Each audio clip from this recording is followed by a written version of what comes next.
રાજ્યમાં મેઘમહેરની સ્થિતિની જો વાત કરવામાં આવે તો હાલ રાજ્યમાં વરસાદનું જોર ઘટ્યું છે। મહત્વપૂર્ણ સમાચાર 24 કલાકની સ્થિતિ ઉપર નજર કરીશું।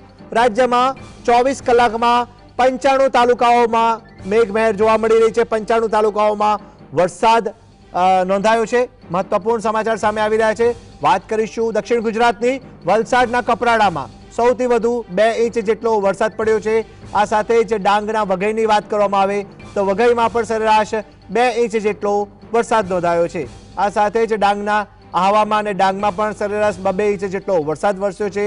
આ સાથે જ નવસારીની વાત કરીશું। નવસારીના ખેડ ગામમાં પણ સરેરાશ 1.5 ઇંચ જેટલો વરસાદ પડ્યો છે। આ સિવાય અન્ય 90 તાલુકાઓમાં ક્યાંક ઝાપટા તો ક્યાંક ઝરમર વરસાદ વરસ્યો છે। હાલ રાહતના સમાચાર એ છે કે અતિ ભારે વરસાદ પડી ગયો અને ત્યારબાદ હવે વરસાદનું જોર ઘટ્યું છે।